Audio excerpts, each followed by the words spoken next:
Spirits versus Blue-Eye Control. Supreme Verdict, going to be the card we're looking out for the most. We're having a little bit of technical difficulties. There we go.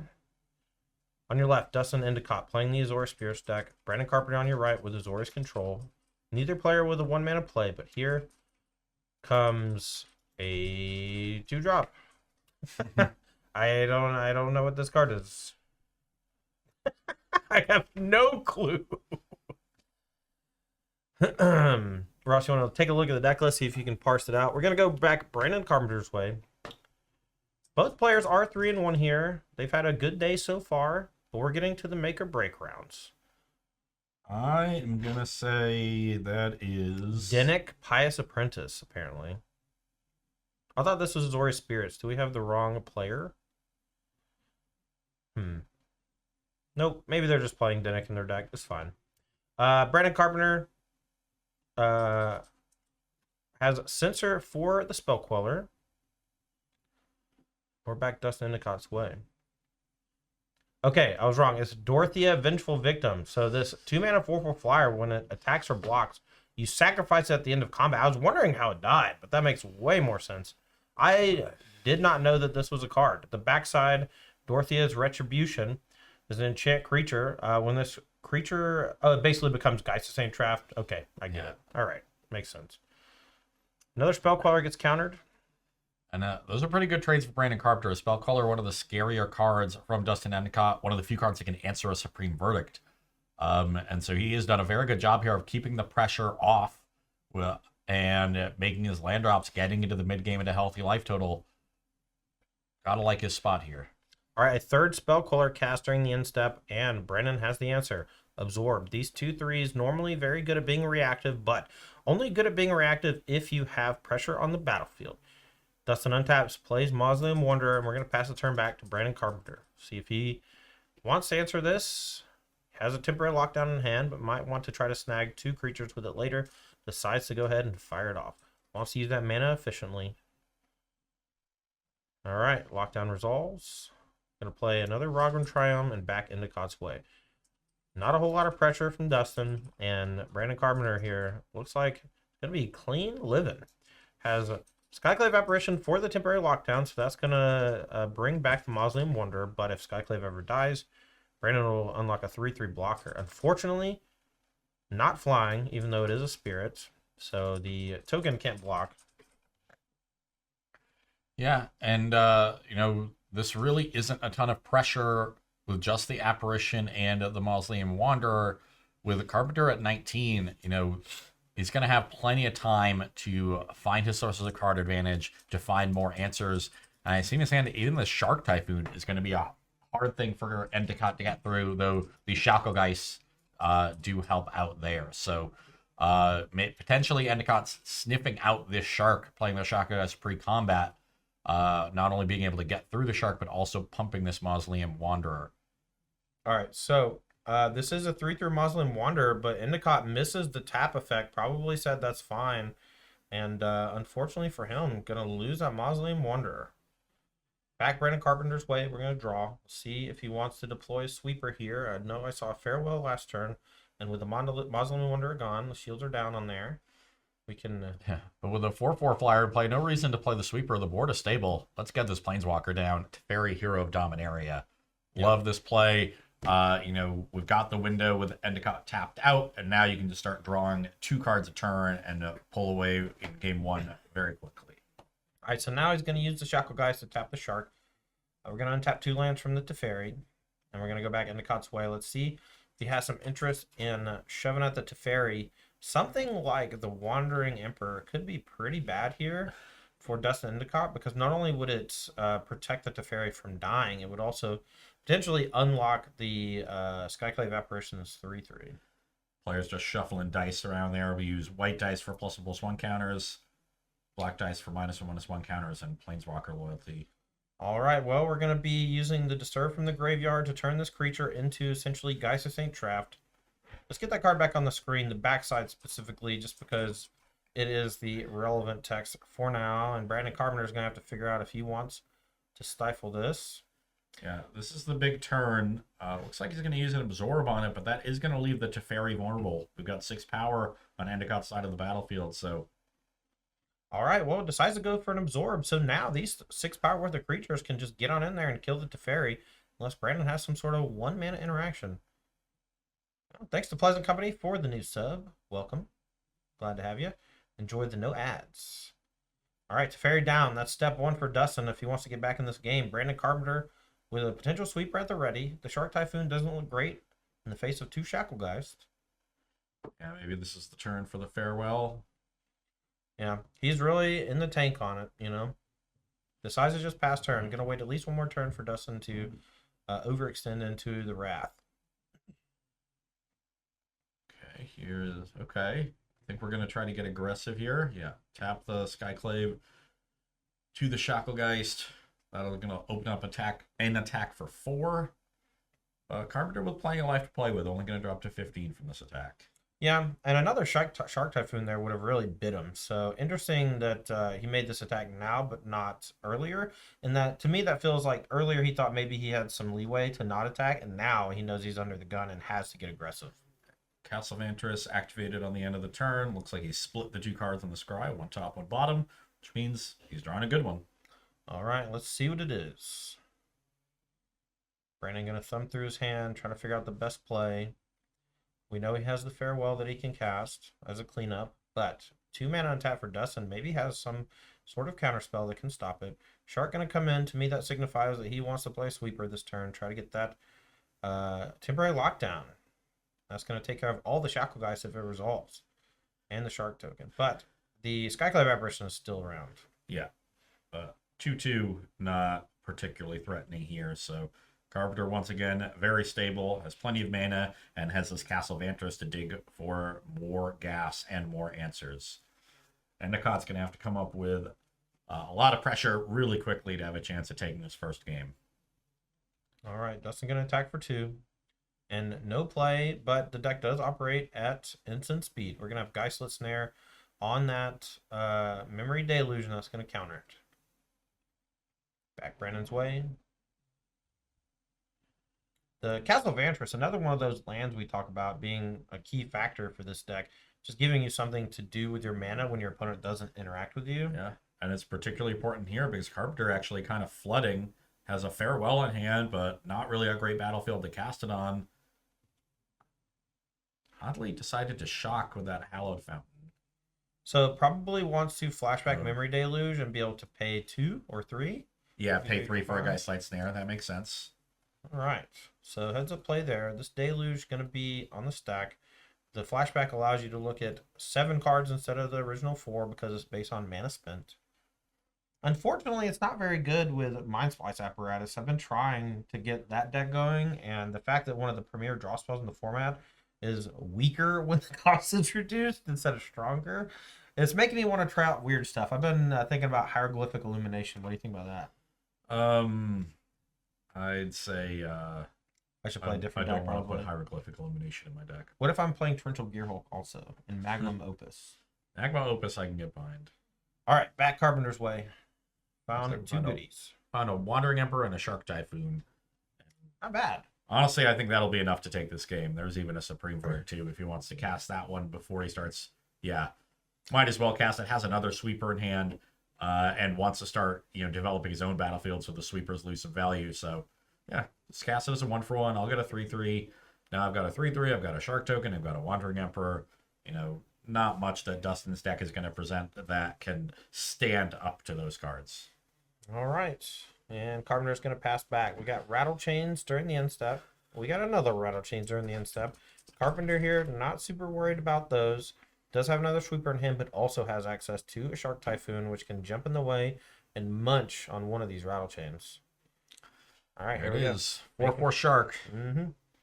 Now, 4/4 Shark plus 3/3 token from the Skyclave Apparition essentially puts Dustin on a 2-turn clock if he doesn't decide to block, and most of his creatures are not going to be able to trade profitably with these opposing creatures.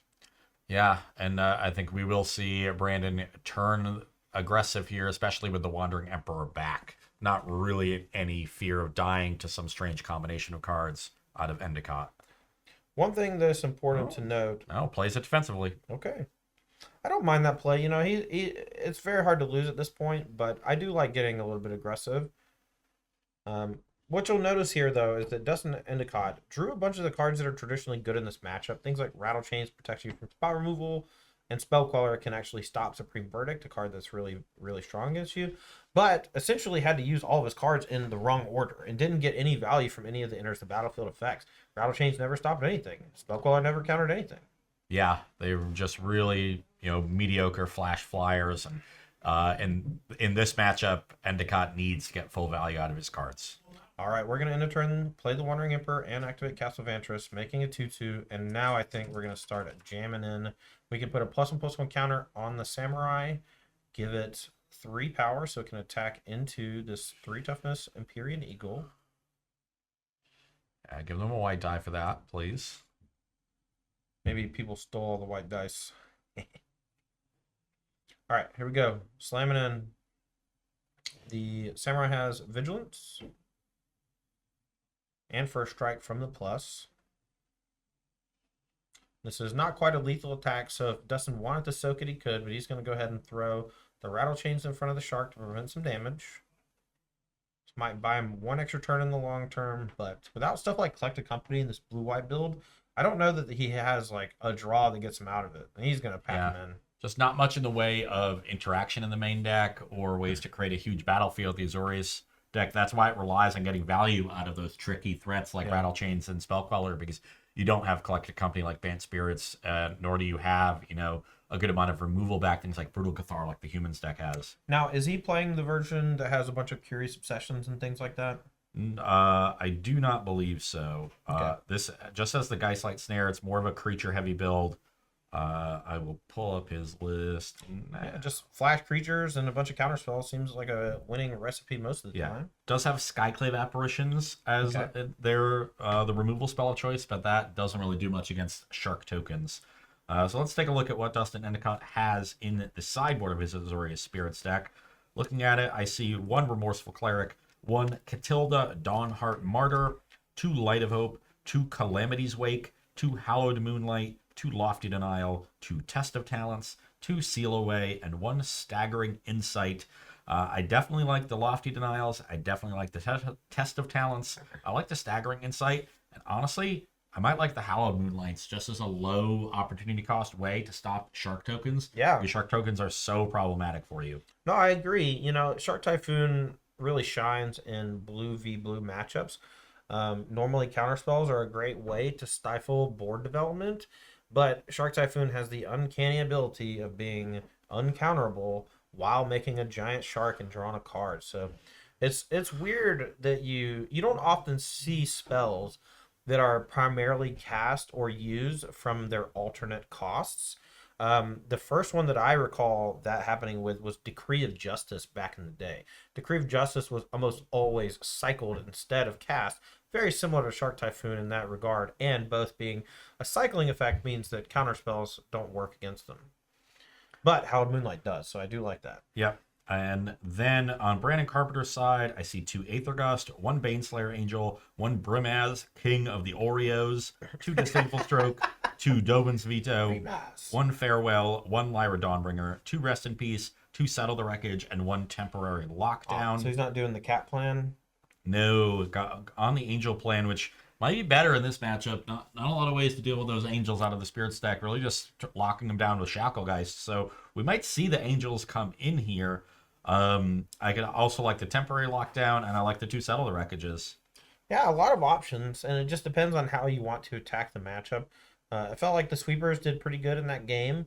Temporary Lockdown is a little bit weird because some of the more powerful cards from Spirits are going to be the 3 drops, Empyrean Eagle and Spell Queller, but the majority of their threats are 1 and 2. Now, the downside is that this build of Spirits is playing a ton of Skyclave Apparitions, and so the Temporary Lockdown is just not reliable. Yeah, so maybe Carpenter decides that Lockdown is a liability and doesn't bring it in fact, boards them out. I mean, in this case, I guess it is a temporary lockdown.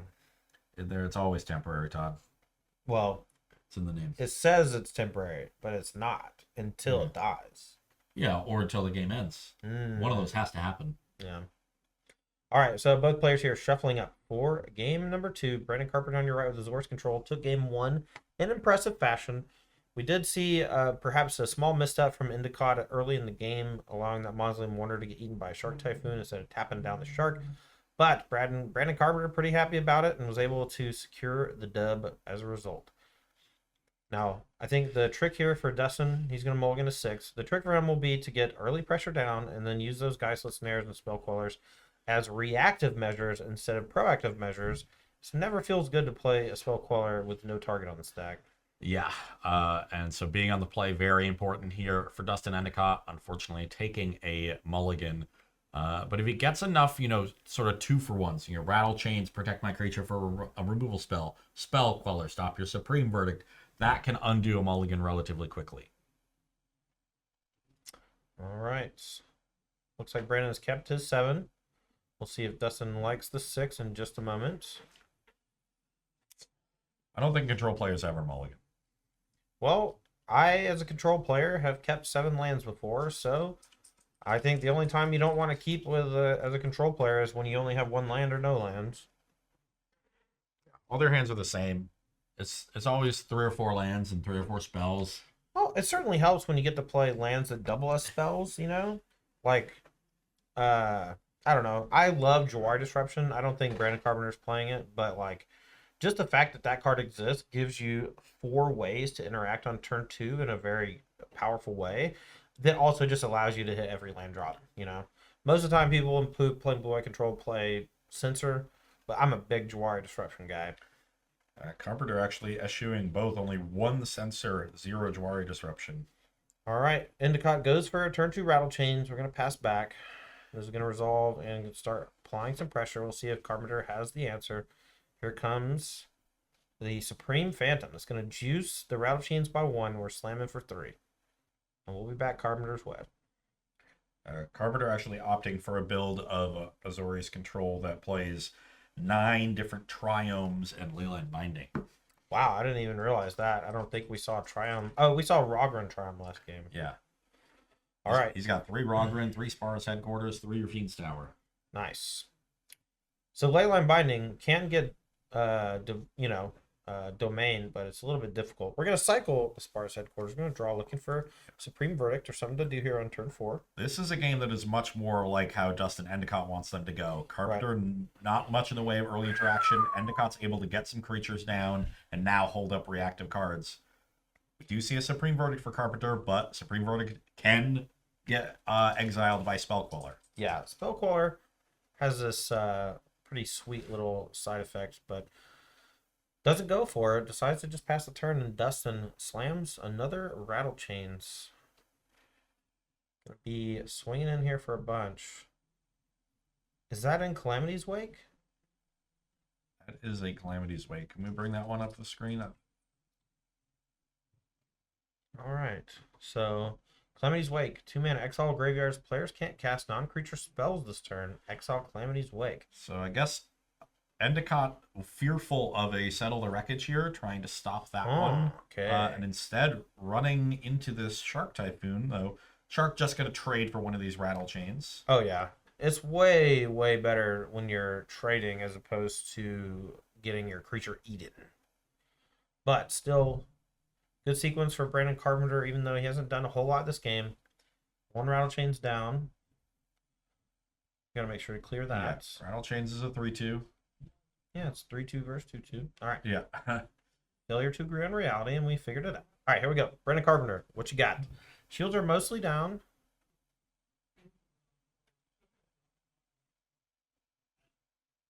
Yeah. Calamity's Wake does exile itself. Oh, interesting. I don't think I've ever seen that card cast before. I used to play a lot with Orange Chant back in the day. Scepter Chant was one of my favorite decks in old Extended for a long time. Very little better feeling than locking your opponent with Orange Chant over and over again. Carpenter decided not to use the Supreme Verdict while Endicott had the shields down on Spell Queller, instead saying, I've got another Shark Typhoon. There's 3 copies in Carpenter's deck. That's the second one. But ooh, here it is. Hallowed Moonlight. Gonna stop that shark token from being created. We still get to draw a card. So Hell Moonlight says, until end of turn, if a creature would enter the battlefield and it wasn't cast, exile it instead. Now that's a great way to stop essentially every token generator. Okay. 4 damage comes across. Carpenter falls to 5. The real question for me is, doesn't Endicott have another land here? No, instead has Mausoleum Wanderer. Now I think we'll see the Supreme Verdict from Carpenter. A juicy 3-for-1. You know, juicy was also the word I was going to use, so kudos to you on that. All right, Spar's Headquarters is the land for turn. End Verdict going to pop the board. Creatures down. Ooh, taps his lands in 2 different directions. Look, man, we can't all be brain geniuses like you that tap all your lands the right way. Play all the basic lands you like. What do you think about this whiteboarded basic? Not a big fan. Now, is that unlimited? Especially in formats without fetch lands. I can understand if you're playing fetch lands and you want to find them quickly, but... Yeah, I actually really like playing whiteboarded lands in that scenario specifically. And Endicott here, I almost would have liked to see that Rattle Chains on the main phase to play around a counter spells. Instead, lets Carpenter untap. Now it gets absorbed. Carpenter gets to buffer his life total a little bit, and we're forced to play some 3-mana 2/2s with no abilities. Yeah, it do be like that sometimes. Now here, that you do bring up a good point. Just because your spell says the word flash on it or is an instant, doesn't mean that you have to play it on your opponent's turn. When your opponent taps low in a deck that's playing counter spells, it is often correct to main phase your creatures or threats or whatever, because it's guaranteed to resolve. In this spot now, shields are down, Endicott's going to get buried by this Teferi without an immediate answer, and we're going back his way. Yeah, just felt like Endicott needed to make a couple more land drops to be able to interact on the right turns, maybe apply a little bit more pressure to close this game out. But instead, Carpenter able to stabilize at the 5 life, go up to 8 from the absorb, and now he's in, fully comfortable to start drawing a bunch of cards. Another interesting play, Brandon Carpenter decides to, in the end of turn, play Memory Deluge. That allows the Mausoleum Wanderer to counter it. Could have played it in response to the Mausoleum Wanderer, but maybe has a counter spell and wanted to guarantee Teferi protection from a main phase thing. Yeah, has plenty of card advantage, can flashback the Deluge. It doesn't really matter in this spot, I think. Yeah. I also see 2 Wandering Emperors in Carpenter's hand. I think this one is over as soon as Carpenter wants to start turning the corner and putting pressure on Endicott. Yeah, I think it's also over whenever Dustin decides to give up. That is a very overlooked method of winning the game as a control player is your opponent literally just says, I'm done. I am ready to go home. Yeah. Well, even with a loss here, these players can still earn prizes. We're going store credit all the way down to 12th place, 55 if you're able to make 9th through 12th. Top 8 also getting $80 store credit, but top 4 is where the cash comes in. 3rd and 4th each with $125. Second place, $275 and a qualification. First place, $400 and a qualification as well. All right. Okay. Yeah, this is a flashback deluge, aka dig through time.